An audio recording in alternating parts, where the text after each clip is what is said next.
Abra sua Bíblia, a carta aos Tessalonicenses, o capítulo é o mesmo que lemos semana passada, no capítulo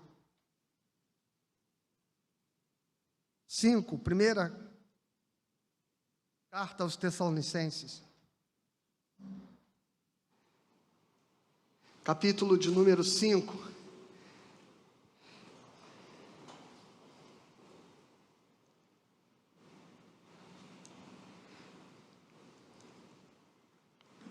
E o versículo de número 23.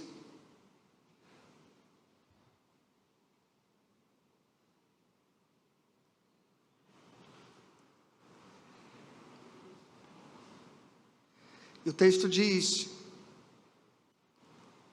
o mesmo Deus da paz vos santifique em tudo, e o vosso espírito, alma e corpo sejam conservados íntegros e irrepreensíveis na vinda de nosso Senhor Jesus Cristo. Eu vou ler de novo. O mesmo Deus da paz vos santifique em tudo, e o vosso espírito, alma e corpo sejam conservados íntegros e irrepreensíveis na vinda de nosso Senhor. Vamos orar, Pai? Eu te peço nesta manhã que nos ilumine, nos abençoe, fale conosco, fale com teu povo, e que a tua palavra edifique o nosso coração e nos ensine, e nos aperfeiçoe naquilo que significa viver uma vida de santidade diante de ti, como cristãos, como servos teus. É o que nós pedimos no nome de Jesus, amém. Bom, irmãos, nós estamos falando, você sabe, viu? Tá dando um microfone aqui, eu preciso que desligue todos os microfones e abaixe um pouquinho o meu microfone, se for possível, viu, William?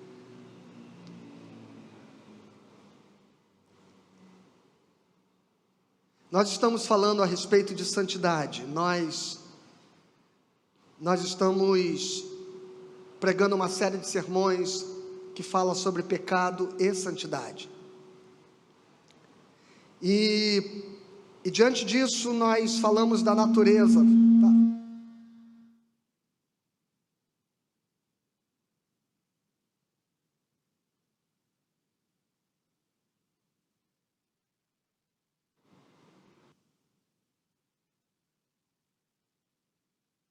Alô, som. Tá alto, eu estou sentindo que o volume está muito alto. Abaixa um pouquinho, por favor, que está reverberando muito. E parece que tem algum microfone aberto, viu?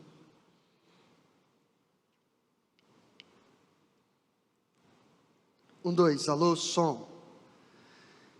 Nós estamos falando de pecado e santidade. Melhorou bastante, obrigado, gente, valeu.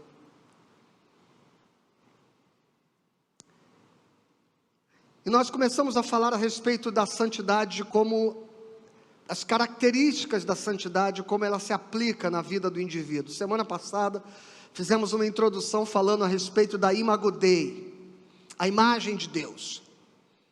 Como a imagem de Deus se reflete em nós, e como este processo, esta identificação com o Criador foi quebrada na queda do pecado.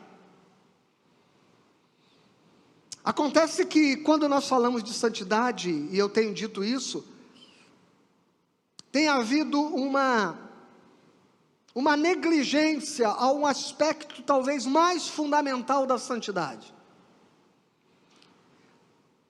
que é como a santidade nos atinge comunitariamente. E naturalmente, quando a gente fala de uma pessoa santa, a gente logo imagina uma pessoa que se abstém de qualquer impureza moral, que não pratica o mal do ponto de vista daquilo que o faz uma pessoa pura.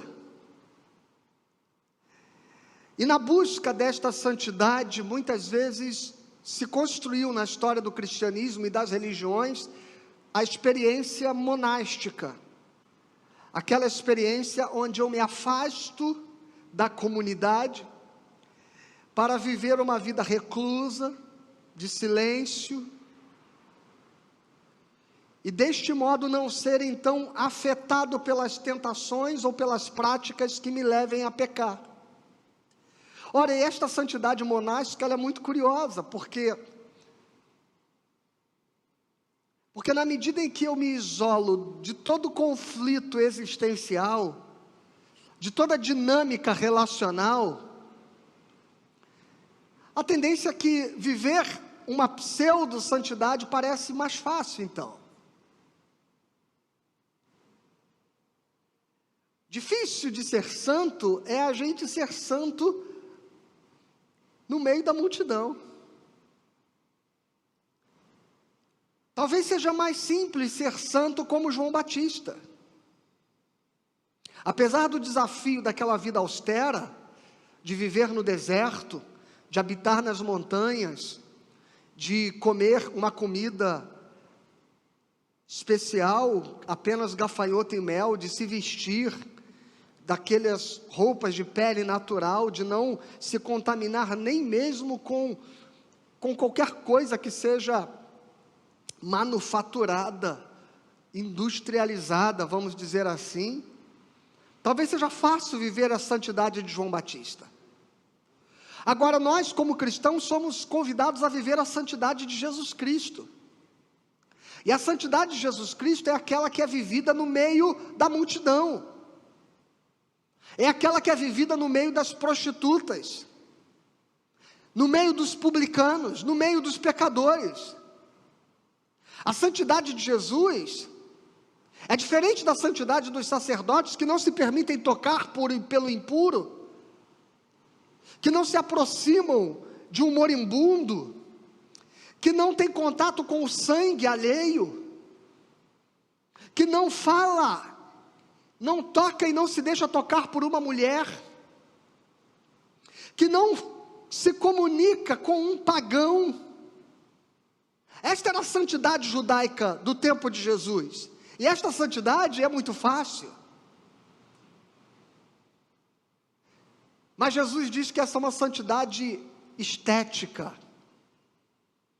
que ela não expressa efetivamente um ser transformado. E ele chega a chamar esses religiosos desta santidade aparente de hipócritas.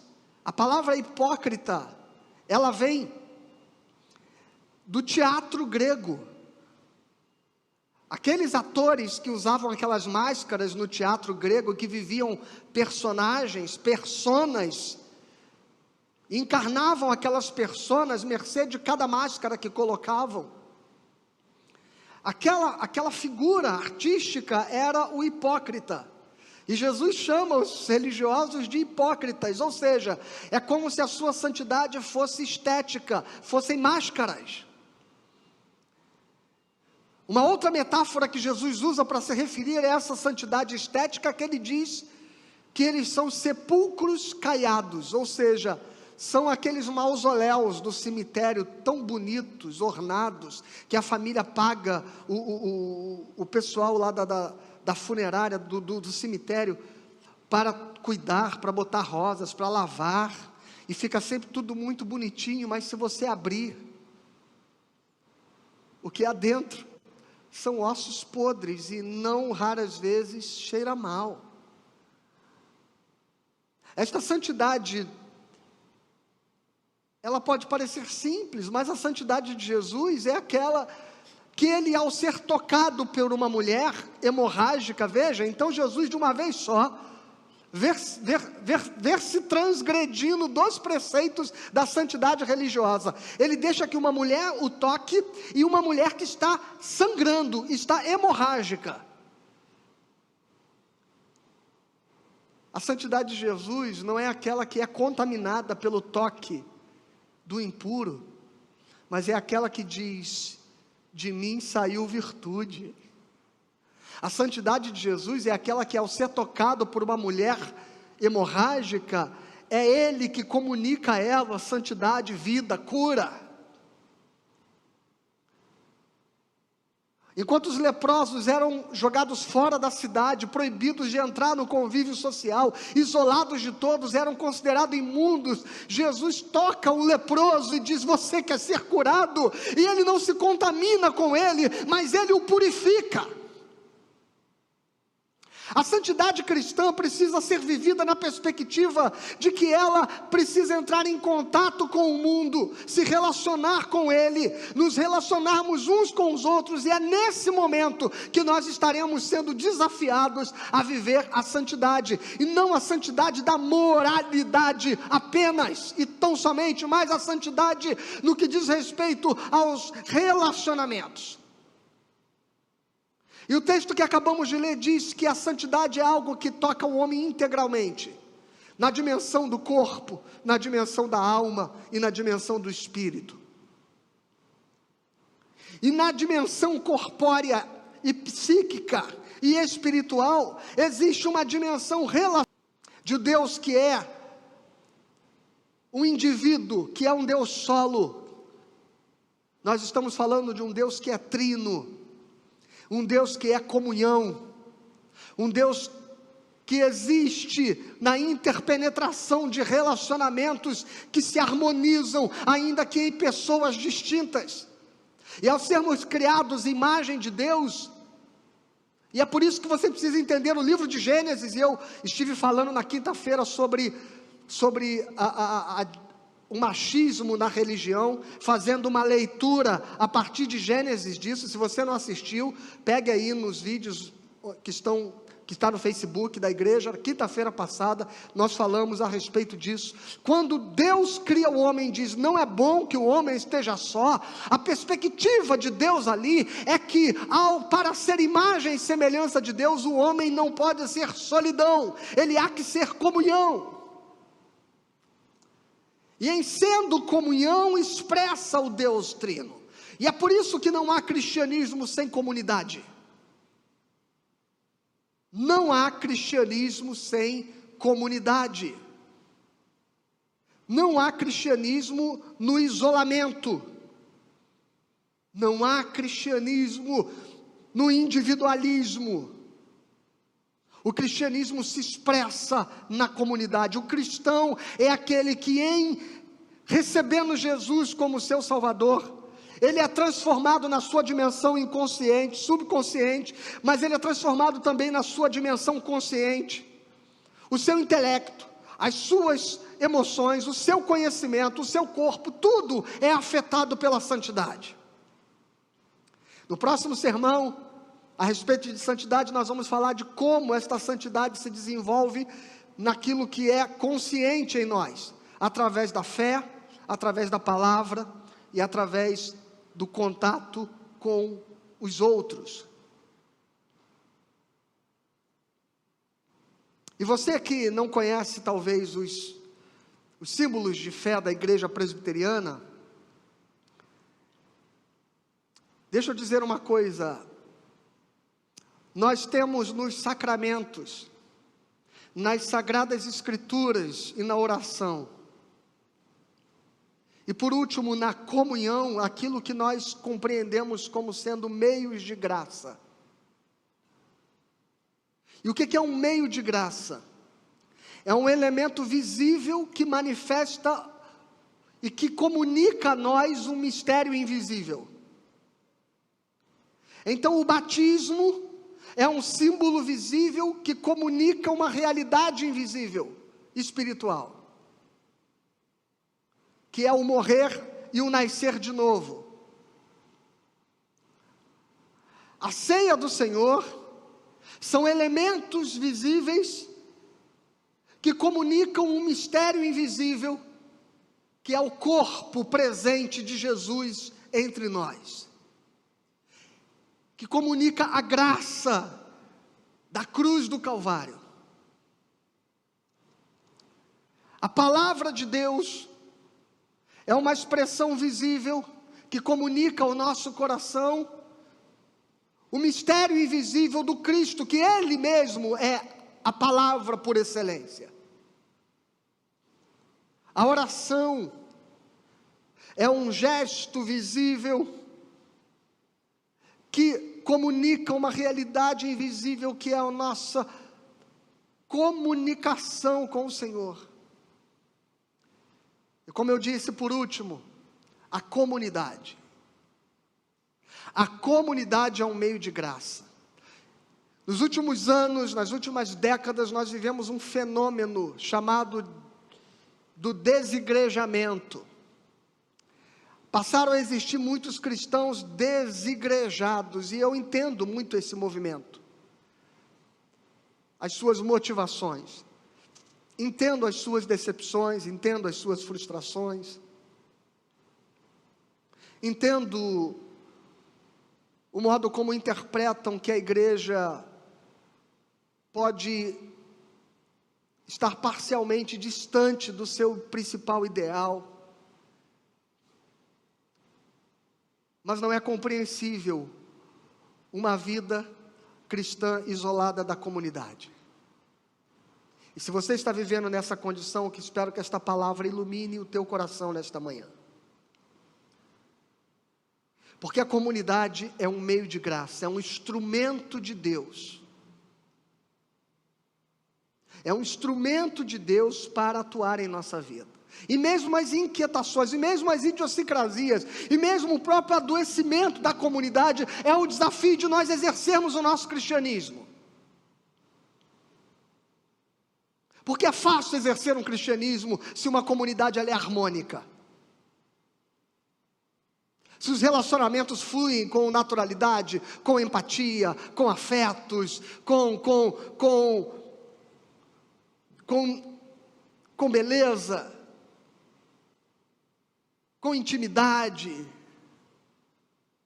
Mas difícil a comunidade quando ela é contraditória.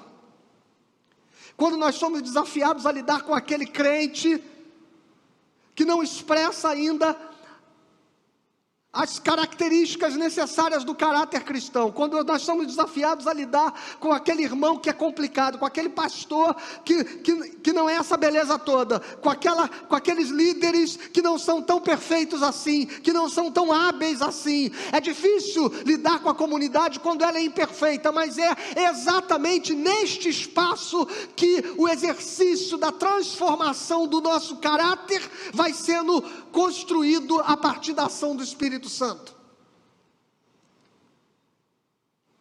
E quando você se priva disso, e diz assim, não, melhor ficar em casa. O que na verdade você está fazendo? É deixar o seu coração no lugar de conforto. Onde ele não seja desafiado ao perdão, à tolerância, onde ele não seja desafiado à longanimidade, ao exercício da misericórdia, da compreensão, onde ele não seja desafiado a ter que lidar com gente complicada, com gente falsa, e como tem gente falsa. Porque a igreja, irmãos, não é um lugar de gente perfeita, é lugar de pecadores que estão sendo tratados.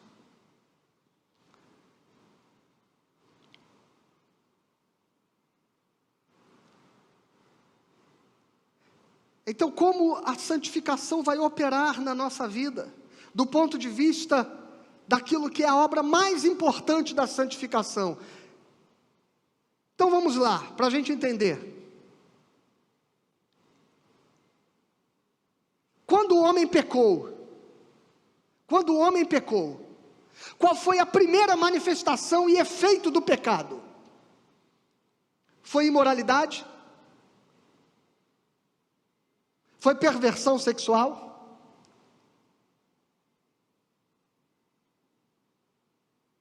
Sabe qual foi o primeiro efeito do pecado? A primeira conversa que existiu depois do pecado foi Adão acusando Eva de ser a culpada dos seus fracassos. Essa foi o primeiro diálogo depois do pecado. Foi o homem começando a acreditar que o outro, aquele que Deus criou para viver com ele em comunhão, para ser E eu falei na quinta-feira sobre a expressão auxiliadora, o seu significado de trazer a completude, de trazer o socorro, de trazer a plenitude daquilo que falta em um e que se preenche a partir do outro. E nós, seres humanos, fomos criados incompletos em nós mesmos. Nós, seres humanos, fomos criados para sermos dependentes. Você já viu um potro nascendo? Um potro, um cavalinho, um filhote de cavalo. Ele é expulso do ventre da égua, ela lambe ali a sua placenta, ele levanta, ele sai andando, e ele logo vai ter fome, e pelo cheiro ele vai à procura da teta da sua mãe, e vai mamar. Agora imagine uma criança nascendo. Imagine se ela, ao nascer, você deixa ela ali, espere que ela ande, espere que ela se arraste até o peito de sua mãe para mamar. Não há nenhuma autonomia. Irmãos, está na concepção básica do ser humano, que ele é construído a partir das relações de interdependência. Está na formação da nossa estrutura física, psíquica e espiritual, que nós, para sermos imagem e semelhança de Deus, vivemos dependendo uns dos outros. Querer viver isolado de relacionamentos é fazer a opção do pecado, e o pecado faz o homem romper com seus relacionamentos, e aquela que ele havia dito antes do pecado, esta sim é carne dos meus ossos, é carne da minha carne, osso dos meus ossos, perdão. Agora ele olha para ela e diz assim: ela é a culpada dos meus fracassos.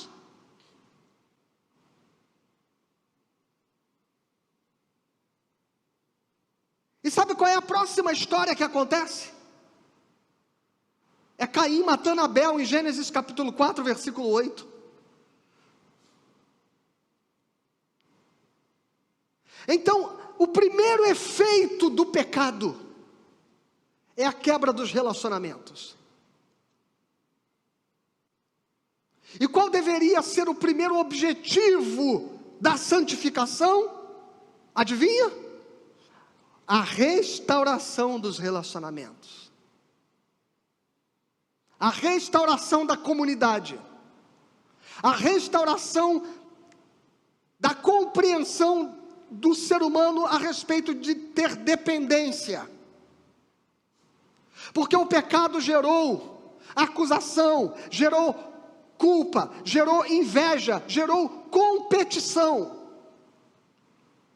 E esta sociedade está sendo construída sobre as bases do pecado.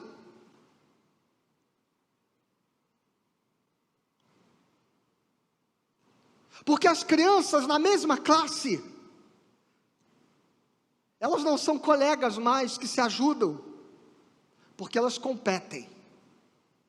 Elas competem pela melhor nota, porque elas competem por uma posição na sociedade, porque elas vão competir por uma vaga na universidade, elas vão se formar e elas vão arrumar um emprego, e o colega de trabalho também não será o seu colega, porque ele é aquele que compete com ele pela promoção, ele é aquele que ao lado dele pode ser a causa do seu fracasso e pode impedir o seu crescimento na empresa. Nós vivemos numa sociedade onde as pessoas são estimuladas o tempo todo à competição. E onde isso começou? Em Caim e Abel.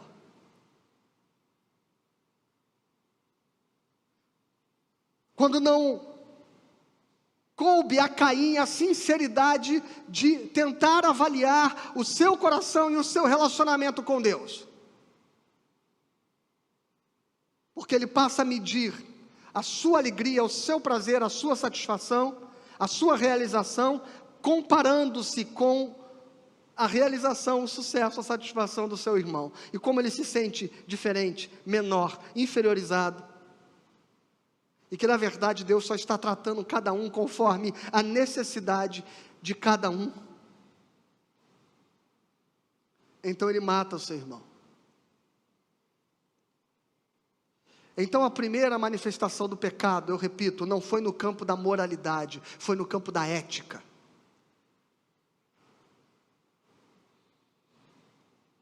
A primeira ruptura estrutural da identidade da imagodeia em nós foi a impossibilidade de vivermos em comunhão. E o que a regeneração vai fazer? Vai restaurar aquilo que se perdeu na queda. E por isso que quando Jesus Cristo vai manifestar a proposta da salvação, ela passa pela existência da igreja. E por que a história da salvação passa pela existência da igreja? Por que não é possível que seja apenas você na sua casa? E olha que eu estou dizendo isso num tempo onde nós colocamos ontem uma faixa ali na frente da igreja. Esta igreja não está se reunindo presencialmente, em amor e em defesa da vida, e valorização da vida. Nós estamos apenas virtualmente, ficaremos assim, até que haja segurança adequada para que nós estejamos reunidos, e queremos fazer isso não porque os nossos protocolos não sejam capazes de evitar contágio e contaminação. Nós estamos fazendo isso muito mais para dar uma mensagem, um testemunho público, de que nós entendemos a importância desse momento, e que nós podemos sim, como cristãos, encontrarmos meios inteligentes, eficazes, de mantermos o cuidado, o pastoreio, o ensino, como estamos aqui, você assistindo virtualmente, e praticamente eu só tenho a banda e o pessoal da equipe de transmissão aqui comigo no culto. Mas apesar deste tempo, que é um tempo de contingência, nós precisamos entender que a história e o processo, o modo como a salvação opera em nós, passa pela existência da igreja. O modo como Deus nos santifica, passa pela necessidade da comunidade de fé. E esta história, então vamos lá, primeiro ponto a respeito da igreja. E essa história, daqueles que se isolam da comunidade de fé, dizerem, eu sou a igreja. A igreja não é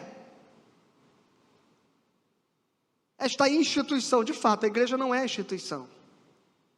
Mas a experiência comunitária que é sustentada pela instituição, porque para a gente se reunir aqui, a gente tem que ter CNPJ, tem que ter registro, a gente tem que ser uma entidade efetivamente regular do ponto de vista jurídico, tem que ter nome, razão social, tem que ter contabilidade, tem que ter tesouraria, tem que ter diretoria instituída, tem que ter uma ata registrada no banco, inclusive. E qualquer que queira dizer, não, nós não seremos uma instituição, nós somos agora um grupo aqui que não tem nome, que não tem, na verdade vocês estão do ponto de vista jurídico irregulares, porque vocês estarão de algum modo movimentando recursos, vocês estarão de algum modo se estabelecendo como uma instituição, sem se respaldarem juridicamente para isso. Então a gente não vai ser, então vai ser só eu aqui e a minha família. Pois é, irmãos, este isolamento, do ponto de vista ontológico da palavra isolamento, não é possível ao cristão, porque o cristão é impelido à comunidade. Então deixa eu dizer uma coisa para você, a igreja é universal, pastor, a igreja é o corpo de Cristo, e a gente não precisa se reunir num lugar para que isso aconteça. Eu sou igreja da minha casa. Irmãos, isto é verdade e não é verdade ao mesmo tempo. Porque a Bíblia apresenta a igreja como uma realidade universal e espiritual, como um corpo invisível, mas ela também apresenta a igreja como a igreja local, como um corpo visível. Mateus capítulo 28, versículo 17, eu quero ler alguns textos com você, tem bastante texto para a gente ler. E quando viram, o adoraram, mas alguns duvidaram. Continua, por favor. E Jesus, aproximando-se, falou-se, dizendo: toda autoridade me foi dada no céu e na terra. Segue em frente. Ide, portanto, e fazei discípulos de todas as nações, batizando-os em nome do Pai, do Filho e do Espírito Santo. Continua. Ensinando-os a guardar todas as coisas que eu vos tenho ordenado. E eis que eu estou convosco todos os dias, até a consumação do século. Vamos lá? Perdão. Então, a primeira coisa que Jesus estabelece, que é um processo de ensino,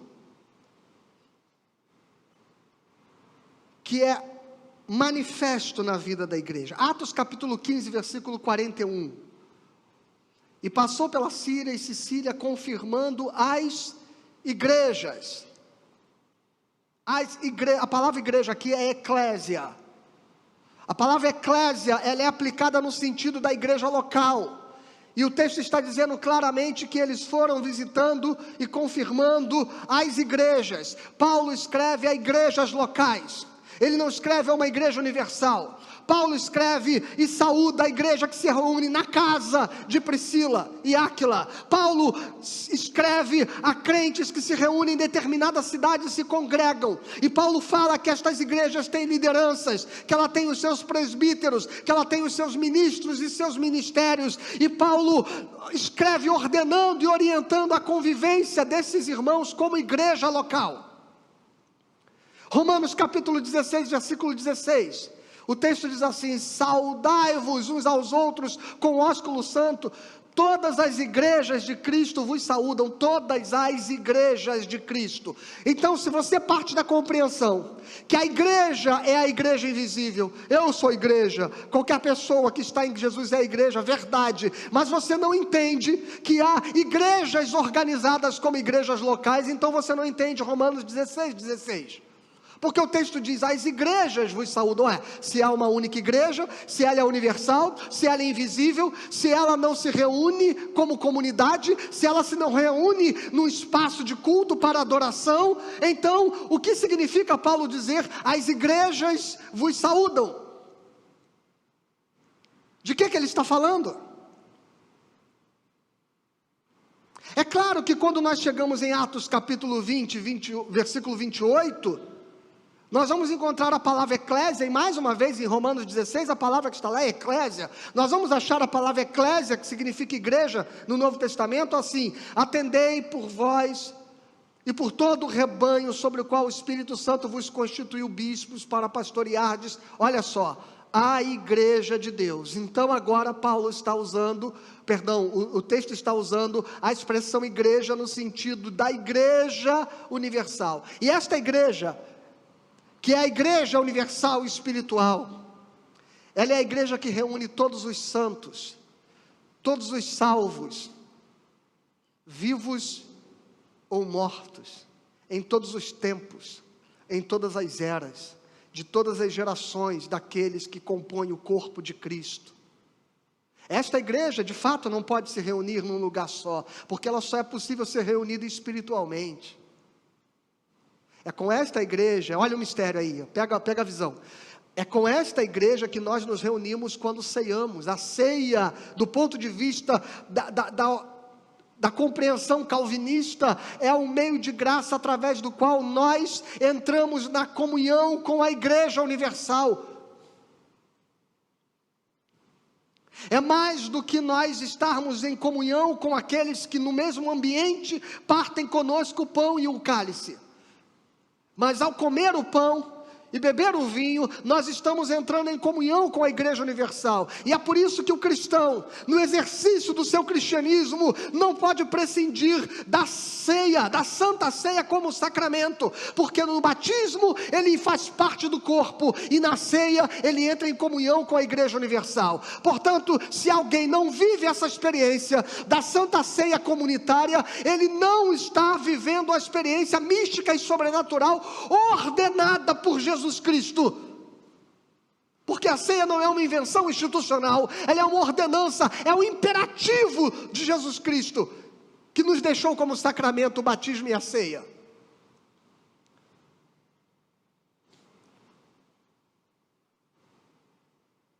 Mateus 16, 18, olha o que o texto diz: E também eu te digo que tu és Pedro, e sobre esta pedra edificarei a minha igreja. Aqui também é eclésia, e também está falando da igreja universal. Efésios capítulo 1, versículo 22, o texto diz assim: e pôs todas as coisas debaixo dos pés, e para ser o cabeça sobre todas as coisas, o deu à igreja. Então, irmãos, nesses 3 últimos textos nós falamos da igreja no seu sentido universal, invisível, espiritual, que não tem rótulo, não tem nome, não tem denominação, e ela é composta pelos crentes salvos em todos os tempos, em todas as eras, de todas as línguas, de todos os povos, de todas as tribos e nações. E com esta igreja nós vivemos comunhão através da Santa Ceia. Por isso que, se você não participa da ceia, compreendendo esta mística sobrenatural que ela carrega, você não entendeu o seu verdadeiro significado.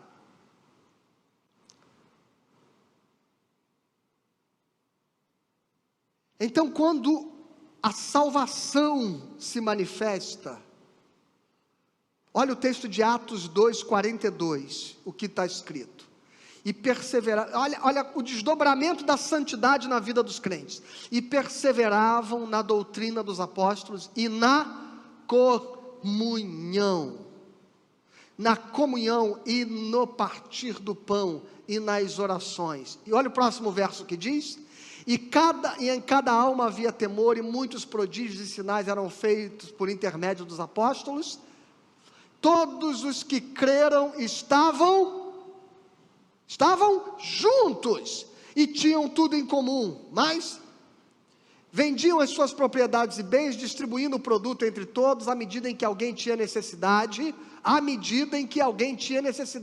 e diariamente perseveravam unânimes no templo, partiam o pão de casa em casa, e tomavam as suas refeições com alegria e singeleza de coração. Olha agora, que aqui está o grande mistério: louvando a Deus, contando com toda a simpatia do povo. Se você estivesse aqui, eu ia pedir para você ler comigo aí de casa. Enquanto isso, acrescentava-lhes o Senhor dia a dia os que iam sendo salvos. Então, aqueles que vão sendo salvos, o Senhor acrescenta-os na comunhão da igreja que se reúne, que permanece junta, que se congrega. E num primeiro momento, esse lugar de congregação era o templo. Mas para além da congregação do templo, havia a convivência relacional, onde eles viviam sistematicamente de casa em casa, expressando comunhão, partilhando o dia a dia e as necessidades uns dos outros.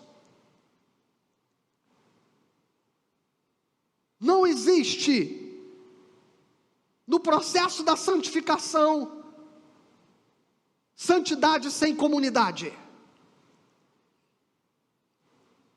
Porque a restauração dos relacionamentos é o primeiro aspecto da obra da santificação no homem, do ponto de vista externo.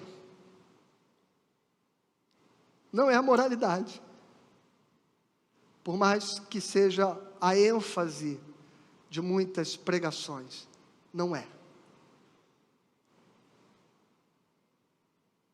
A palavra comunidade vem da comunitas, do latim, viu, irmãos? E significa muitos que formam uma unidade. No texto grego que a gente leu agora, a tradução em língua portuguesa no Novo Testamento, a palavra comunhão vem da expressão koinonia. E essa palavra koinonia, ela é aplicada para descrever o modo como os crentes participam da vida cristã. Primeiramente, esta comunhão não é só a reunião presencial, esta comunhão é a interação nas realidades que estão sendo vivenciadas por cada um. E aqui está um outro desafio para você repensar a sua experiência de igreja, a sua experiência comunidade. Se você é frequentador de igreja, se você não estabelece com a igreja vínculos de relacionamento, se você não estabelece com os irmãos da igreja vínculos de relacionamentos, vínculos relacionais, se você não participa daquilo que se realiza como corpo, como comunidade, se você é só alguém que entra e sai, e usa a igreja, e crê na igreja, igreja como um lugar onde você vai vir apenas prestar o seu culto ao Senhor, você não entendeu o significado da igreja.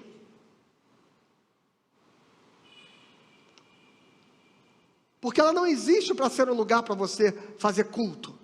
Ela existe para ser um lugar para você se relacionar, para você servir ao reino, para você ser discipulado, para você ser exortado, para você ser pastoreado, para você trazer o seu ego para ser confrontado com a experiência comunitária. E é por isso que a experiência domingueira do cristianismo, ela não é o cristianismo verdadeiro.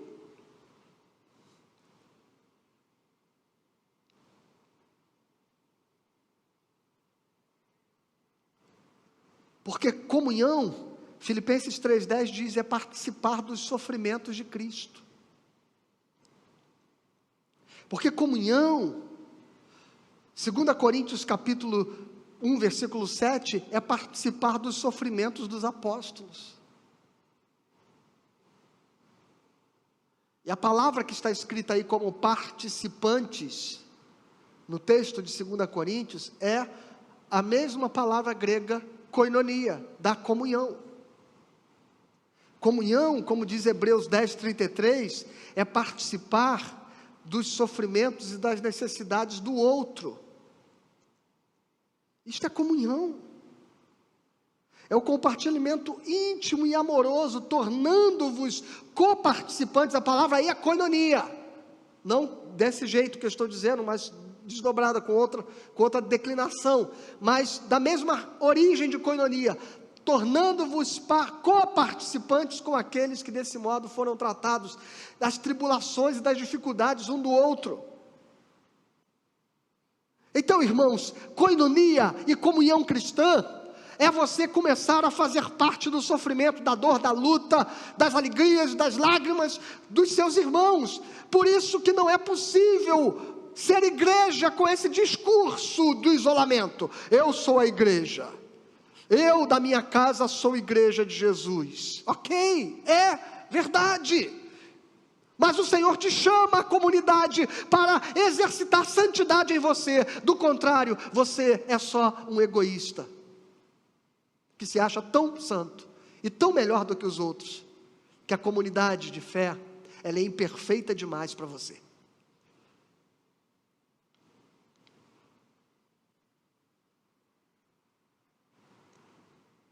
Desculpa, porque esta palavra é dura, e ela não poderia ser de outro modo, porque nós estamos falando de pecado e santidade, e não dá para confrontar pecado e santidade com amenidades, desculpe.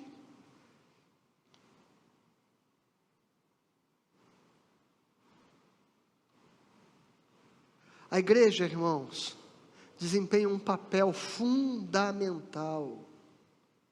É uma assembleia que reúne todos os salvos. Olha o que diz Efésios capítulo 5, versículo 25. Maridos, amai vossa mulher, como também Cristo amou a igreja, e a si mesmo se entregou por ela. Cristo morre pela igreja, por esta igreja universal. Mas olha só, Hebreus capítulo 12, 22, o que diz.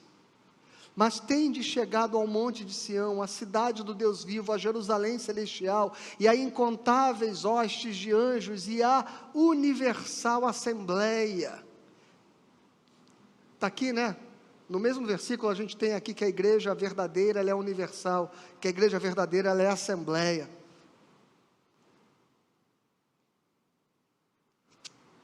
E se eu usar as traduções mais antigas do texto, você vai descobrir que a palavra universal, ela é católica. Então a igreja, ela é católica. Não no sentido de ser católica romana, mas no sentido de ser universal. É uma assembleia para adoração, é um encontro para a celebração da vida. Eu repito, você não foi projetado para viver isolado. E o desejo de isolamento é uma manifestação de pecado. A igreja local desenvolve em nós o papel da paternidade. Sabe o que é a paternidade? É o pai que nos ensina a andar, que nos toma pela mão. É a mãe que nos amamenta. Esta paternidade, paternidade materna, talvez esse seja o melhor sentido, né? Eu gosto de quando Rubem Alves, ele numa das suas leituras da oração do Pai Nosso, ele diz assim: Deus Pai maternal. E eu gosto dessa adjetivação que ele faz do Eterno, como um Pai maternal. Deus é um Pai maternal. A igreja, ela exerce este lugar de família que vai nos edificar espiritualmente. Entenda isso. Na figura da criança que nasce e precisa ser alimentada, na figura da criança que nasce, precisa que seus pais guiem os seus primeiros passos. Na figura da criança que nasce, como diz Rumes, que ela vai desenvolver a sua personalidade e o seu caráter a partir dos relacionamentos. Então entenda, a sua construção de identidade, a sua construção de persona, o que faz você ser quem você é, foi construído a partir dos relacionamentos. A partir das impressões que as relações familiares foram depositando na sua vida. E na ausência da família, as experiências sociais que você viveu. De algum modo você absorveu uma experiência paterna, ainda que não tenha tido pai. Mas alguém assumiu esse lugar na sua referência psíquica e emocional. Do mesmo modo a referência materna. E estas coisas vão construindo quem você é. E não é à toa que o apóstolo Paulo vai dizer que os cristãos que se convertiam, alguns deles ele dizia, foram gerados das minhas entranhas. E ele diz aos coríntios: eu queria vos dar o alimento mais sólido, mas ainda tenho que vos dar leite. A igreja é esse lugar onde nós vamos sendo alimentados, edificados, onde vamos sendo estruturados, o nosso caráter cristão vai sendo forjado. Isto não é possível no isolamento e na solidão. Ah, mas eu ouço hoje em dia, eu consigo ouvir mensagens do YouTube, eu consigo ouvir sermões pelo Facebook, eu consigo assistir reuniões, e olha, e é tão melhor, né, irmãos? Porque quando você frequenta uma igreja todo domingo, você é obrigado a ouvir os sermões bons e os sermões ruins do pastor. Mas quando você seleciona aqueles sermões de YouTube, você sempre pega o melhor dos pastores. Porque alguém selecionou para colocar lá o melhor daquela preleção, o melhor daquele pastor, daquele orador, e eles são tão brilhantes, é claro, você não ouve eles todo domingo.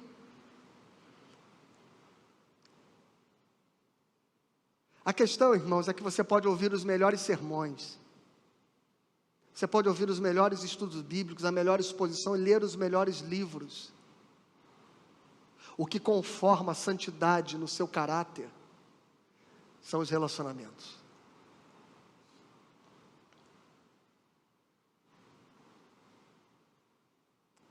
Por quê? Primeiro, porque é a primeira coisa que Jesus quer restaurar em você: unidade com os demais cristãos. Perto da sua morte, na sua oração sacerdotal, no Evangelho de João, capítulo 17, Jesus reiteradamente repete que este é o objetivo que ele pede ao Pai para com os seus discípulos e a sua igreja. João 17, versículo 11, Jesus começa a orar dizendo assim: eu já não estou no mundo, mas eles continuam no mundo, ao passo que eu vou para junto de ti. Pai Santo, guarda-os em teu nome, que me deste, guarda-os em teu nome, que me deste, para que eles sejam um, assim como nós. Olha o que diz Jesus, continua orando no verso 21, a fim de que todos sejam um, como és tu, ó Pai, em mim e eu em ti, também sejam eles em nós, para que o mundo creia que tu me enviaste. E no verso 22, eu lhes tenho transmitido a glória que me tens dado, para que sejam um, como nós somos. Então qual é o princípio maior da santidade, que está na essência da oração de Jesus, às vésperas de morrer pelos seus discípulos? Qual é este princípio? O princípio é que nós tenhamos a unidade, como a Trindade vive em unidade.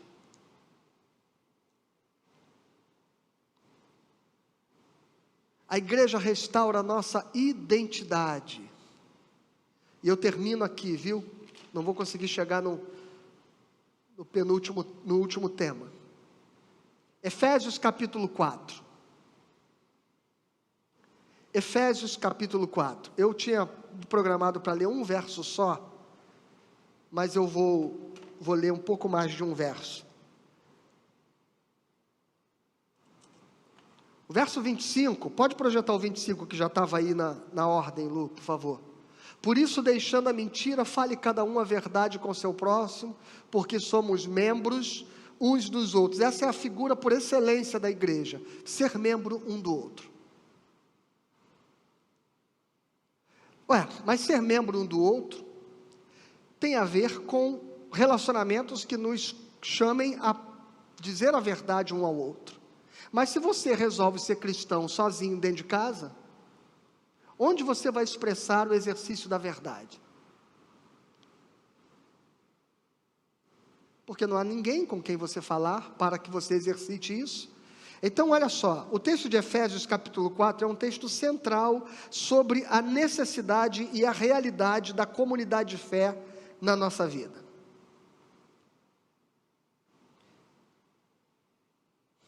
E eu vou desde o verso 1, e eu vou terminar lendo esse texto com você. Perdão, a partir do verso 1. Rogo-vos, pois, eu, prisioneiro no Senhor, que andeis de modo digno da vocação a que fostes chamados, com toda humildade, mansidão, com longanimidade, suportando-vos uns aos outros em amor. Aqui está a primeira coisa. Crente que vive sozinho em casa, não exercita o suportar um ao outro em amor, porque ele se afastou de todo mundo que causa a ele incômodo. Ele não exercita aquilo que está no verso 3, esforçando-vos diligentemente por preservar a unidade do Espírito no vínculo da paz. Ora, se esforçar para preservar paz e unidade, significa que paz e unidade não são coisas naturais aos relacionamentos da igreja. Então é uma falsa ideologização, olha só, uma falsa ideologização da igreja, uma falsa expectativa sobre a igreja. Pastor, mas a igreja deveria ser um lugar de harmonia, as pessoas deveriam ser um lugar onde as pessoas se gostam, onde as pessoas têm o prazer de estarem umas com as outras. Não é verdade. Tanto não é verdade que Paulo diz, esforçai-vos pela unidade.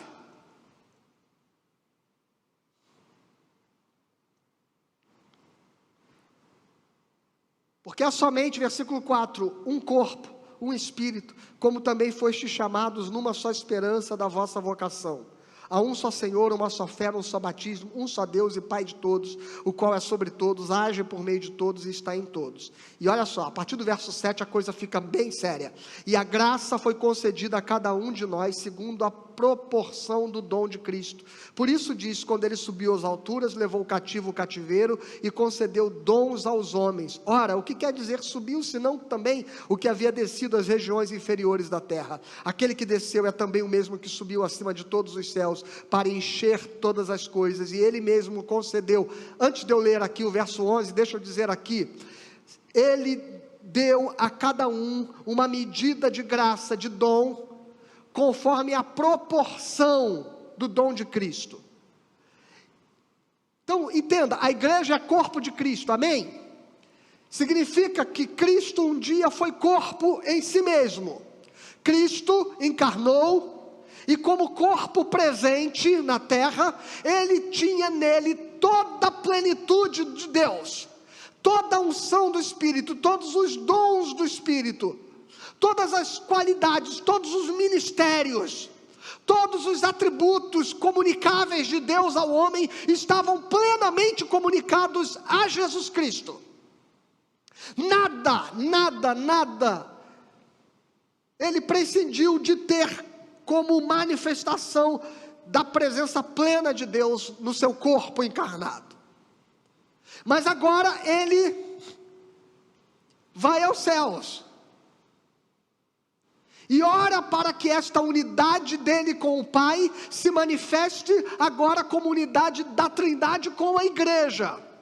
E o texto de Paulo diz é que, segundo a graça que foi concedida a cada um de nós, conforme a proporção do dom de Cristo, está aqui no verso 7 de Efésios 4. O que significa isso? Significa que aquilo que em Cristo era pleno, na igreja está dividido em porções sobre cada um.